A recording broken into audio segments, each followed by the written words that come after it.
Bonjour à tous et bienvenue sur Happy Psy et Auteur, le podcast pour oser être vous et oser vivre vos rêves. Je suis Laurence Flaise-Renaudin, auteure, podcasteuse et psy-optimiste. Je fusionne les mots et les émotions. J'interviewe des personnes inspirantes et je fais danser les mots quand Alexia fait parler les livres. Ensemble, nous vous aidons à révéler les ressources qui sont en vous pour être bien. Parce qu'être bien, ça change tout. Bonjour Laurence. Je suis ravie que tu aies accepté mon invitation sur ce podcast pour nous parler de toi, de ce qui t'a amené à l'écriture, de ta passion et surtout comment tu es passé de ce... Je ne sais même pas d'ailleurs si c'est un rêve et que tu as osé le réaliser ou comme d'autres auteurs que j'ai pu interviewer où c'est venu de façon presque naturelle et un jour elles ont osé écrire. Donc on va voir tout ça avec toi. Tu as écrit donc un premier roman il n'y a pas si longtemps finalement, c'est en 2022 il me semble que tu as commencé à écrire. C'est Et ça. puis, depuis, tu écris régulièrement. Donc, je vais te Oui. laisser te présenter brièvement. Donc, je sais que tu es psychologue à la base, que Oui. tu exerces encore. Il me semble Oui. que tu fais le métier d'auteur et de psychologue. Est-ce que tu Oui. veux nous en dire plus? Oui, alors déjà merci Laurence de me donner la parole dans ton podcast. Donc oui, je suis psychologue, j'ai travaillé pendant 15 ans en oncologie et puis depuis quelques mois j'ai cessé pour préserver ma santé mentale et je me suis installée en libéral. L'écriture, oui, mon premier roman, j'ai sorti en 2022, mais en fait, ça a toujours fait partie de ma vie. Depuis toute jeune, j'écrivais. Alors, si on peut appeler ça de l'écriture, hein, mais bon, j'écrivais principalement des poèmes. J'ai commencé avec ça, j'adore la poésie et j'écrivais des poèmes sur toutes les personnes que je rencontrais, alors plutôt humoristique, hein, comme on peut le faire au collège. Et puis j'ai écrit mon premier roman à 14 ans, je l'ai encore bien caché parce que personne ne doit jamais tomber sur ça. Ah oui, et, ah oui, c'est et, vraiment tôt pour un roman, c'est oui, génial. oui, bah alors enfin c'est génial. Il faut pas avoir du tout la qualité, hein, mais voilà, j'ai toujours aimé écrire. Et Mais alors, peu importe la qualité, je trouve génial d'aller au bout d'une histoire et d'écrire un roman complet à 14 ans. C'est Virgin M que j'ai interviewé qui avait écrit très jeune aussi. ouais, Et je trouve ça fabuleux. Moi, j'écrivais des petits poèmes, des petites citations, des petites choses comme ouais. ça, mais jamais l'idée d'écrire un roman quand j'étais ado. Ah ça, moi ça a toujours été. Enfin, si je devais trouver un rêve, moi je rêvais pas d'être une star, d'être une chanteuse comme on peut le faire à l'adolescence. Moi, je rêvais qu'il y ait un livre avec mon nom dans une bibliothèque. Ça, c'était mon rêve absolu. Et ben voilà, bon, c'est pas, c'est dans ma bibliothèque, mais voilà, c'est réalisé. C'est dans une bibliothèque virtuelle en tout cas, parce que Oui, tes livres sont à côté de plein d'autres. oui, Quand on regarde sur Internet, ils apparaissent dans une bibliothèque virtuelle. oui, oui, oui. Donc ton Bon, mais rêve est réalisé en quelque sorte. Bon, c'est bientôt ça. ce sera peut-être dans une bibliothèque physique, dans une ville ou une autre, mais c'est déjà génial d'avoir réalisé ce rêve. Et le premier roman est resté en l'état alors. Tu ne l'as pas retravaillé. Non, ah non, non, non, parce que c'était vraiment, voilà, c'était une bande d'adolescents. C'est un roman typique écrit par une adolescente. Ça ne mérite absolument pas d'être retravaillé. Ça mérite de rester au plan des souvenirs et voilà, ça suffit, ça suffit. Et Oui, c'est toujours génial. Et qu'est-ce non. qui t'a amené du coup à passer, pour le coup, à vraiment écrire un roman que tu savais que les gens liraient? Alors, je le savais pas du tout. Je l'ai écrit comme j'en ai écrit d'autres. Alors, en général, j'allais pas au bout parce que quand on n'a pas l'intention de le publier, c'est vrai que la motivation, elle est différente. Et des fois, ben voilà, je l'ai laissé en cours. Et le premier, enfin, et cela sans savoir nos regards passer, j'avais pas du tout l'intention de le publier. Je suis allée au bout et je l'ai fait lire à mes filles et à mon mari. Et c'est eux qui m'ont poussé à le publier. Mais au départ, c'était vraiment pour moi parce que j'avais besoin de sortir tout ça. Et non, il n'y avait pas du tout l'intention de le publier au départ. Mais c'est bien d'avoir des boosters comme ça. Il y a d'autres auteurs que j'ai rencontrés sur ce podcast qui ont eu ce même déclencheur, c'est-à-dire j'écris, mais c'est surtout pas pour qu'on me lise. Et en fait, poussé par les amis ou par la famille, les livres se sont retrouvés édités, enfin auto-édités. C'est Ouais. génial. Tu parlais d'être psychologue en oncologie. J'imagine que ça doit être très lourd et très, comme tu le dis, pour l'esprit difficile. Et en libéral, tu retrouves un nouveau souffle et peut-être plus de temps pour écrire. Alors, plus de temps, je croyais, et finalement pas du tout, parce qu'il y a d'autres contraintes financières en libéral. Donc, du coup, pas du tout. En fait, je travaille plus. Mais moi, c'est pas tant la spécialité qui m'a pesé. Vraiment, moi, j'aime l'oncologie et à choisir, je ne ferais que ça. C'est l'ambiance hospitalière qui devient extrêmement compliquée. Moi, c'est plus de ça que je me suis préservée. Et c'est pour ça que j'ai choisi le libéral. Mais c'est vraiment pas le travail auprès des patients. Ça ne m'a jamais pesé. C'est tellement, bien sûr que c'est difficile, mais il y a tellement de côtés positifs, c'est tellement enrichissant que non, je regrette énormément même de ne plus avoir cette spécialité-là. Mais bon, voilà. Et à un moment, il fallait faire un choix, et je pense que j'aurais laissé trop de plumes à rester à l'hôpital. Donc voilà. Oui, il y a un moment donné, on n'est plus en harmonie avec certains lieux ou certaines façons de travailler, et un virage se dessine. Et c'est courageux d'ailleurs d'oser prendre ce virage, parce que c'est vrai que se lancer dans le libéral, on enlève une sécurité. Oui. Et moi, je suis passée par là en 2007, je me suis lancée. Et c'est vrai que bon, mais il y a ce côté effrayant de ne pas savoir à la fin du mois si tu auras fait suffisamment de patients pour tout payer ou tout. Et puis, par contre, moi, ce que j'avais adoré, ce que j'adore encore, c'est ce luxe d'avoir du temps. En fait, j'ai moins de temps quand je travaillais, j'ai peut-être moins de vacances que quand je travaillais, mais par contre, j'ai la liberté de les prendre quand je veux. C'est ça, oui. Et moi, cette liberté, elle est précieuse. Oui. C'est vraiment quelque chose qui m'a fait tenir en me disant, ouais, il y a des difficultés, mais regarde, si tu veux partir en week-end, tu pars en week-end. Si tu veux partir en vacances, tu n'as rien à demander, tu fixes tes dates. Et ça, pour moi, c'était hyper précieux. Ça, c'est énorme, c'est sûr. Moi, j'ai toujours détesté le lundi, et voilà, ça fait partie des nouveautés de ce libéral. Je m'offre les lundis. Je ne travaille plus les lundis, et voilà, donc j'écris, je fais une formation au graphisme. Donc voilà, mon lundi est réservé à ça, pour m'enlever cette horreur du dimanche soir que j'ai eue, je pense, toute ma vie. La boule au ventre. C'est ça, j'étais interne, donc j'ai toujours détesté le dimanche soir. Donc voilà, là, c'est un luxe que je m'offre à 50 ans passés, ne plus travailler le lundi. Voilà. Oui. Donc, tu en profites donc pour écrire et faire ce que tu aimes, et c'est génial parce que c'est ce qu'on préconise souvent aux autres, et que des fois, on a du mal à appliquer à soi-même, et c'est bien, tu es dans ce que tu préconises, et tu le fais pour toi. Mais il me semble que tu as aussi créé une association qui te tient à cœur, non? Oui. Alors, ça fait 8 ans maintenant, une association de soins de support en oncologie, où on propose justement plein d'activités pour les patients ou les accompagnants pour mieux vivre la maladie. Donc voilà, ça c'est le côté qui continue de me lier au cancer, et oui, c'est quelque chose que j'adore, de passer du temps avec les patients, et ça permet de développer aussi tout un côté un peu artistique et créatif que j'ai, puisqu'il faut toujours trouver de nouvelles idées pour récupérer de l'argent. Je monte des spectacles tous les ans.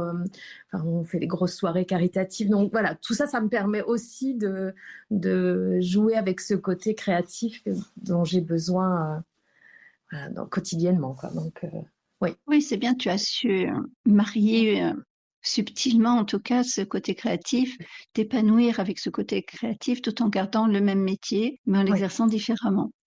C'est ça. C'est bien. Et tu es dans quelle région? Parce que je t'ai même pas demandé au départ, en fait. Alors moi, je suis j'habite le Var. Je travaille sur Cannes, et j'habite le Var. D'accord. Donc on n'est pas très loin finalement. Non, pas du tout. On n'est pas très loin. Tu vois, il suffit. C'est fou comme on peut discuter ensemble des fois et pas savoir où sont les gens et pas avoir eu cette curiosité. C'est ça. C'est sympa. Ben écoute, on pourra se voir plus de oui. ce podcast avec plaisir. On a beaucoup de points communs. Oui, et l'écriture, donc, oui.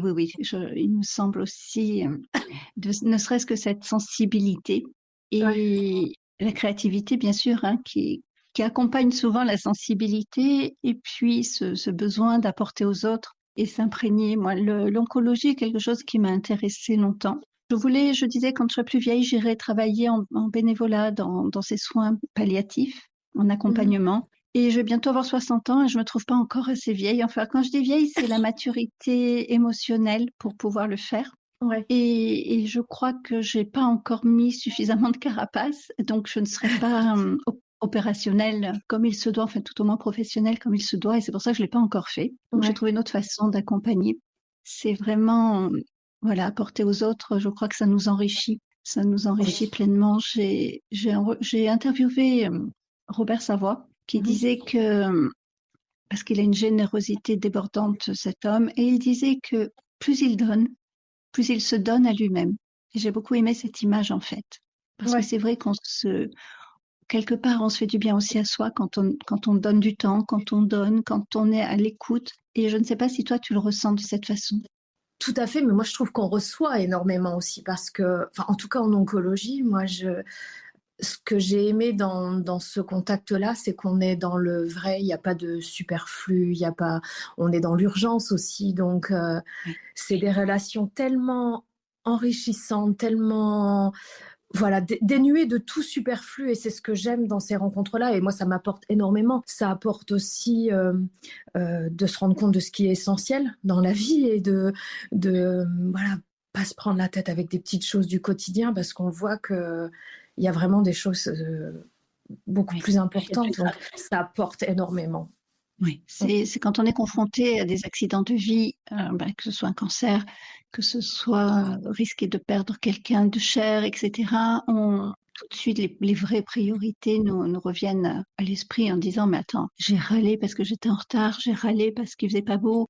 Je trouve que tout de suite, l'authenticité ressort aussi. C'est ça, c'est ça. Et moi, c'est une de mes valeurs fondamentales, le respect, l'authenticité. Et dans ces cas-là, il n'y a pas de place pour le superflu, comme tu disais. Et on voit le vrai cœur des gens.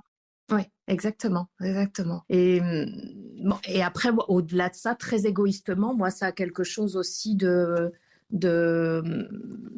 réparateur, parce que j'étais confrontée à la maladie jeune, et voilà, moi, je me répare aussi en travaillant auprès de ces patients-là. Oui, donc, oui, je voilà. pense que ce sont des choix de carrière qui se font plus par passion et par mission quelque part que par bon, je vais là parce que ça paye bien. Je pense pas qu'on puisse tenir, enfin en tout cas quand on est sensible dans ce genre d'accompagnement s'il n'y a pas quelque chose de plus profond derrière. Ah oui, oui. En plus, ça paye très mal l'hôpital, donc ça peut même pas être une motivation. Ça peut même pas être une motivation. Non, c'est vraiment voilà le besoin de. Oui, je pense que de réparer quelque chose, on va jamais innocemment aider. Je pense qu'il y a une partie aussi très égoïste de se revaloriser, de se réparer. Voilà, faut pas se leurrer non plus. Donc, mais c'est pas grave, c'est un égoïsme altruisme, donc c'est très bien. Oui, voilà, moi je n'appellerais pas ça de l'égoïsme en fait. Tu sais, beaucoup de gens pensent que quand ils prennent du temps pour eux, quand ils prennent soin d'eux, c'est égoïste. Mais non, parce que si on se met pas en charge, on n'a plus rien à donner. Ouais. Et cette réparation dont tu parles, c'est aussi te remettre en charge pour pouvoir donner. Et moi, j'y vois rien d'égoïste. Oui, oui, oui. Non, mais c'est voilà. Enfin, je veux dire, ça apporte, ça apporte. On n'est pas que dans le don de soi, on est aussi dans le recevoir. Voilà. Oui. Et tes romans, donc le premier est un peu plus, j'aime pas dire lourd parce qu'il n'est pas lourd du tout, mais il est dans des émotions plus profondes que le deuxième qui est beaucoup plus léger, mais avec une grande sensibilité malgré tout. Ça t'évade d'écrire, ça te fait du bien de poser des mots, ça te... Oui. Ça me fait du bien et j'adore raconter des histoires. J'adore raconter des histoires, donc j'en ai tellement dans la tête que parfois ça me fait du bien de les poser et de m'en libérer un petit peu. Oui, j'aime parler d'émotions, j'aime parler d'amour, évidemment. Alors même si c'est pas des romances vraiment, mais je parle d'amour. Je pense qu'il n'y a rien de plus important dans la vie que l'amour. Donc, ouais, ça me fait énormément de bien d'écrire. Oui. En même temps, ça fait partie de l'art-thérapie, l'écriture. Oui. Donc, oui. Quelque part, tu parlais de réparation, mais quand on écrit, même si c'est des romans, il y a une part de nous et il y a une part de réparation. Je pense qu'on y met dedans des choses profondes. Dans mon premier roman, les gens me disaient c'est autobiographique. Je disais non, mais il y a forcément une part de moi dans certains passages parce que ça passe par mes émotions et ça passe par ma sensibilité. Donc, j'imagine que dans les tiens aussi, il y a de toi. Le premier, clairement. Le premier, clairement. Le second, depuis, j'écris des personnages masculins. Je pense que c'est peut-être aussi une manière de mettre un petit peu plus de distance parce que j'ai écrit avec un pseudo, parce que le premier, il est tellement, il y a tellement de moi que je ne voulais surtout pas que les gens que je connaisse tombent dessus. Et je pense que du coup, d'écrire en étant un personnage masculin comme le second et le troisième à nouveau, ça met de la distance et j'ai l'impression de mettre un petit peu moins de moi, même si je pense que j'en mets encore beaucoup, mais en tout cas, un peu plus masqué peut-être. Oui. Oui. Moi, j'ai pas encore réussi, tu vois, à créer un personnage masculin en premier plan. Ouais. J'ai pas encore, ça va venir parce que dans mon troisième tome de la saga que j'ai prévue, ce sera plus le père qui sera en avant. Mais Ouais. tu vois, il me faut quand même du temps pour y arriver. Et je pense que ouais, c'est une autre façon de prendre du recul, en fait, oui, de prendre de la hauteur par rapport à ses propres émotions et de les transposer ou de les transposer différemment. Oui, oui, il y a d'un autre point de vue, ça met une petite distance supplémentaire, je trouve. Donc, et en plus, je trouve, enfin, j'y ai vraiment pris goût et là, j'ai du mal. Le quatrième, j'ai repris de la position d'une femme et c'est finalement, j'ai beaucoup aimé écrire en étant un homme. Donc, bon, Eh bien, écoute, j'y reviendrai. J'y reviendrai. eh bien, avec plaisir en tout cas. Et tu disais que tu as pris un pseudo pour que certaines personnes ne te reconnaissent pas. Est-ce que ça a réussi? Parce que je me suis toujours interrogée sur les pseudos. On se pose la question quand on commence à écrire. Et je me disais, oui, mais si je mets ma photo, de toute façon, on va me reconnaître, etc. Donc, je suis partie sur mon vrai nom. Est-ce que toi, ça a fonctionné d'écrire sur un pseudo? Parce qu'il y a ta photo malgré tout. Donc, les gens ne t'ont pas forcément reconnu ou fait attention au Alors, fait que tu écrivais ou non. au début, je mettais pas du tout de photo, enfin, en tout cas, une photo où on pouvait pas me reconnaître. Ça a fonctionné. En fait, c'était surtout l'époque où j'étais à l'hôpital où je voulais pas que mes collègues Oui. puissent me lire. Hmm. Et quand j'ai quitté l'hôpital, il y avait très peu de personnes qui le savaient. Le jour de mon pot de départ, il y a une fille qui est venue avec mes romans en me demandant de les dédicacer. Donc là, évidemment, tous mes collègues l'ont appris, donc c'est fini. Et du coup, j'ai mis aussi des photos depuis. Enfin, peut-être même un petit peu avant, mais non, ça a tenu à peu près un an. Voilà, mais ça reste quand même très limité, mais il y a peu de personnes qui le savent et ça me va très bien comme ça. Oui, oui, oui. Après, c'est un choix hein, de faire une.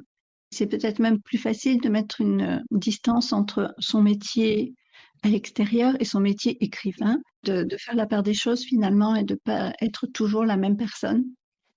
C'est ça, et puis Je... après, alors peut-être c'est idiot, mais même avec les patients, on est censé garder une certaine neutralité, et je n'aurais pas envie qu'ils lisent mes romans et qu'ils sachent un peu plus de choses de moi. Donc ça me permet aussi de pas tout mélanger. Oui, Voilà. les petites pages de jardin secret. C'est ça, c'est ça. Que pour les gens qui ne te connaissent pas finalement. Oui, oui. Il n'y a que les inconnus qui ont le droit d'accéder à ton jardin secret. Mais c'est Exactement. tellement. Non, mais je comprends ce que tu exprimes. C'est pas les Mm. mêmes ressentis. Et puis eux-mêmes, tes lecteurs ne savent pas si c'est autobiographique ou pas du tout, quels sont les passages, parce que les gens qui te connaissent vraiment vont savoir quels sont les passages qui font partie de toi. Oui, Ça va sauter aux yeux, alors que les gens qui ne te connaissent pas peuvent se poser la question, mais ne vont pas savoir finalement. exactement. Exactement. Tu C'est... ne dévoiles que ce que tu as envie de dévoiler. Oui. Mm. Donc là, tu en as écrit combien pour l'instant? Moi, Alors, j'ai connaissance de deux. il y en a deux. Le troisième sort fin mai, début juin. J'ai pas de date exacte, mais voilà, bientôt. Mhm. Et le quatrième est en cours parce que, en fait, dès que tu arrêtes, enfin, je pense que c'est pareil pour toi, mais dès que j'arrête, j'ai un vide et comme j'ai déjà au moins 4 romans dans la tête en préparation, je ne peux pas arrêter. En fait, dès que les corrections sont terminées, je repars sur un autre. Donc le quatrième est en cours et un cinquième qu'on commence à faire avec mes filles. Parce que j'ai une fille qui écrit et une fille qui a envie. Donc voilà, on est en train de faire un projet toutes les trois. C'est sympa. C'est Ouais, très sympa. Moi, j'ai besoin d'un temps entre deux romans, comme pour faire le deuil de mes personnages, en fait. parce que je D'accord. m'y suis attachée et j'arrive pas à plonger dans d'autres personnages tout de suite, même s'ils sont là depuis longtemps. Parce qu'en Mhm. écrivant le roman, j'ai déjà un autre en tête et un autre et un autre. Oui, j'ai plein de romans en tête, tout comme toi. Ouais. Mais il me faut un temps pour passer de l'un à l'autre. Sauf là que j'ai décidé de faire une saga. Donc c'est vrai que je suis déjà sur le tome 2, puisque le tome 1 est en correction.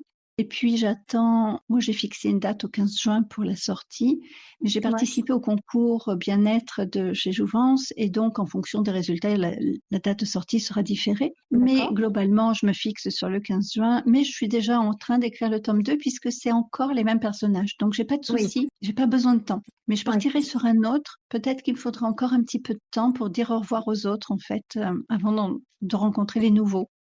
D'accord. Voilà, on a Bah tous écoute, une moi, le temps de la façon correction me différente. suffit. Ouais, oui, Oui, ouais. oui, oui. Et ce projet avec tes filles est un projet intéressant. Donc là, ce serait même pas à 4 mains, ce serait à 6 mains. Donc, C'est ça. tu as 2 filles, c'est ça? J'ai 2 filles, oui, oui. Alors, Ouais. il y en a une qui a déjà sorti une nouvelle et ouais, enfin, ça prendra le temps que ça prendra parce que je sais qu'elles n'ont pas la même motivation que moi. Elles ont envie de le faire, mais voilà, bon, elles sont jeunes, elles ont une Ouais. vie, donc ça prendra certainement beaucoup de temps, mais l'idée me plaît. Bon, en parallèle, Oui. moi, j'écris le mien comme ça, je suis pas frustrée de devoir attendre leur retour, mais Oui, voilà, oui. ça peut être C'est un sympa. Et beau puis, projet. oui, puis d'avoir cette trace qui restera aussi quelque chose de toutes les trois, je trouve que Ah oui, ça oui, va être oui. chouette. Mm. Moi, mes enfants sont pleinement imprégnés dans mes projets d'écriture puisque mon fils et ma belle-fille ont fait les beaux-arts. Donc, systématiquement, pour les couvertures, ils me donnent leur regard d'artiste. Et Ouais, ma fille me booste dans l'écriture, me demande toujours où t'en es où de l'histoire, qu'est-ce que t'as écrit. Et c'est ouais. ma fille que j'ai mis jusque-là en photo sur mes covers, que j'ai Ah, transformée ensuite en dessin. Et là, je pars à New York avec les auteurs francophones de New York pour présenter mon livre. Et ouais. j'ai dit à Aurélie, ben, on va faire des photos pour le tome 2 Pour la puisque prochaine. il y aura une partie à New York. Et je trouve ça génial parce qu'ils sont, voilà, ils écrivent pas dedans, mais ils sont beaucoup présents Ils sont pour me présents, ouais. motiver, pour me soutenir dans ce parcours d'auteur. Et c'est génial parce que c'est vrai qu'on a besoin de cette motivation. Oui, ah oui, complètement, complètement. C'est un moteur aussi pour continuer le Oui. regard de notre famille, bien sûr. Et j'ai vu que le premier donc se passe à Los Angeles en partie. Et tu aimes les voyages? Tu aimes parler de tes voyages dans les romans? Ou c'est purement parce que tu avais envie d'écrire sur Los Angeles et que tu as choisi cette ville comme ça? Euh, alors, j'ai choisi comme ça parce que je suis pas spécialement fan de Los Angeles. J'y étais déjà allée, mais enfin moi, le rêve américain, c'est pas. J'aime bien, mais bon, en plus là, j'y suis retournée. J'étais un petit peu déçue, mais bon, bref. En fait, j'ai choisi Los Angeles parce que je voulais que ça démarre un petit peu comme une romance classique avec le musicien américain pour que la deuxième partie soit encore plus tranchée. Mais Hmm. voilà pourquoi c'était pour que D'accord, ça fasse plus romance un peu classique. d'accord. Mais non, pas du tout, pas du tout.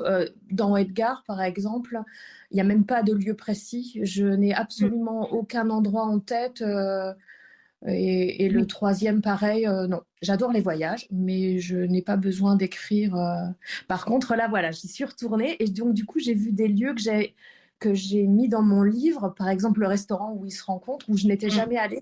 Donc, je suis allée le voir vraiment et c'était vraiment impressionnant parce que j'ai tellement vécu cette histoire que j'avais Oui, l'impression d'y être déjà allée. Donc, c'était très émouvant. Mais oui. ouais, mais voilà, je n'écris pas sur ce que je connais, pas Parce que forcément. moi, les endroits que je mets dans les romans sont des endroits que j'ai traversés, enfin, Ouais, dans lesquels je suis allée. Et quand je ressors les photos, il y a tellement d'émotions qui reviennent avec que c'est un plaisir pour moi de revivre. C'est comme si je revivais les lieux en même temps que je les mets dans le roman. d'accord. Donc, c'est pour ça que je te posais la question, puisque voilà, c'est pareil, hein, le choix des lieux, hein, non, n'a pas la même résonance pour chacune ou chacun des écrivains. Bien sûr. Et, et moi, je suis curieuse, tu vois, de voir comment les gens, un petit peu les coulisses de l'écriture, en quelque sorte, je trouve ça fascinant. Et c'est toujours. Intriguant. Toi, si tu avais un conseil, puisque la rubrique, c'est quand même ils ont rêvé et ils ont osé. Quand même un rêve pour toi de voir ton livre dans une bibliothèque et ton Oui, nom dessus. On a dit qu'il était en partie, en tout cas, abouti, puisque ton livre aujourd'hui a ton nom dessus et il est dans des bibliothèques même virtuelles.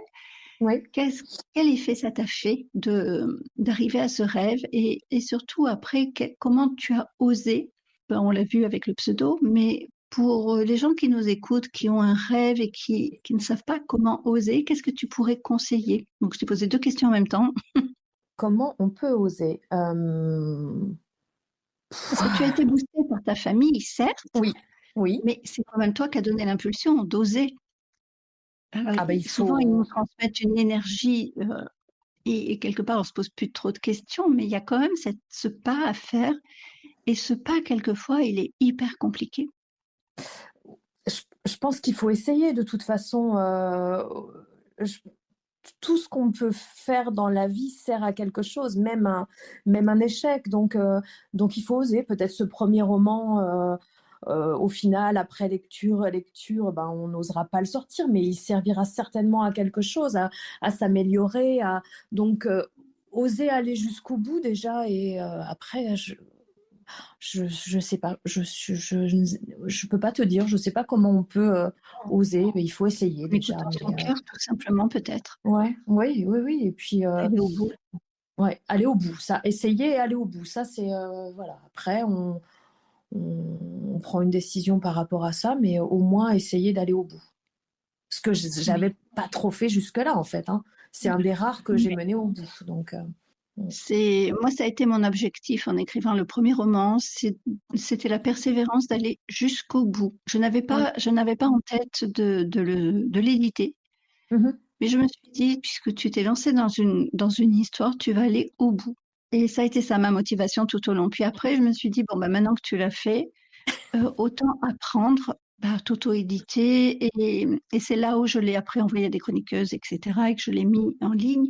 Chaque étape m'a rendue fébrile quand même. Alors, la Ah première oui. étape était la persévérance, mais alors le moment où j'ai décidé de prendre la décision que ça serait un roman qui serait lu, ça m'a rendue très fébrile et alors quand je l'ai envoyé à des chroniqueuses, j'ai été d'une fébrilité extrême. Je comprends, je En comprends tout à attendant les fait. retours, waouh! Et puis ils ont été sympas et tant mieux. Mais c'est vrai que et là pour le deuxième, je l'ai envoyé en bêta lecture et pourtant Dieu sait qu'elle est adorable et qu'elle est bienveillante et je lui ai dit: «Je suis d'une fébrilité extrême», et c'était le deuxième et quelqu'un m'a dit: Je ne vais pas te rassurer, mais c'est pire. Au plus tu en écris, pire c'est». Ah d'accord. Bon. Donc voilà. Mais oui, voilà, si on a un conseil à donner, c'est vraiment de suivre son cœur et parce que la tête quelquefois peut arrêter par les peurs et Mais moi ah je suis ben, mon intuition, je suis mon cœur et je fonce et je me suis bien dit: «Dans sûr. tous les cas, tu apprendras si ça n'est pas si ça ne plaît pas, si beh, tu auras appris, ce qu'il faut pour t'améliorer et ça C'est n'aurait ça. pas été un échec pour autant». Ouais. Oui, oui, je pense on en tire toujours quelque chose, donc il faut oser, et les freins, voilà, c'est nous en général, hein, donc nous et les pensées qu'on va mettre dessus, donc essayons, allons au bout, et puis il faut voir voilà, voir les retours, mais c'est vrai que c'est terrible d'attendre les premiers retours, et je pense que ça ne s'arrête jamais. Moi, j'ai la chance que les 2 premiers ont assez plu, mais du coup là, le troisième, j'ai une pression énorme. Et oui, Euh, c'est ce que me disait cette personne en me disant: «Mais plus tu en sors finalement, beh, plus les gens s'attendent à quelque chose et tu as peur de ouais, les décevoir finalement, dans leurs attentes». c'est ça. Alors moi, on m'a déjà dit, ah, mais le troisième, c'est pas ton style. Alors je savais pas que j'avais déjà un style.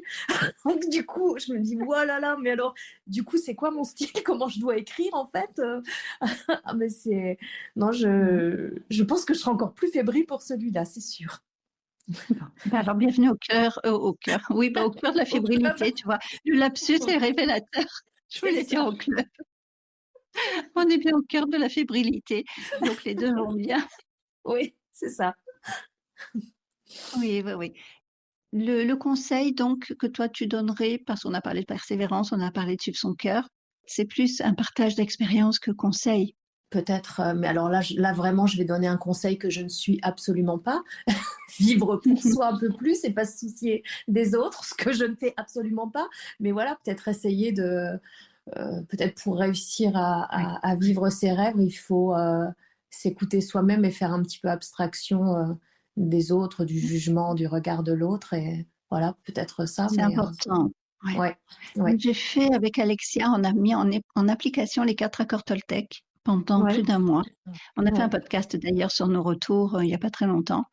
Et ça m'a énormément apporté à ce niveau-là, me libérer du ouais. regard des autres. Et un qui a été très très difficile et qui l'est encore, hein, c'est déjà ne jamais présupposer. Ouais. Alors celui-là. Mais par contre, je l'ai en tête et donc j'arrête tout de suite. Ça vient couper net dans mes automatismes de pensée. Ouais. Et le deuxième qui est n'en fais pas une affaire personnelle. Donc ces deux-là m'ont énormément apporté parce Mm. que j'ai vraiment lutté contre ça.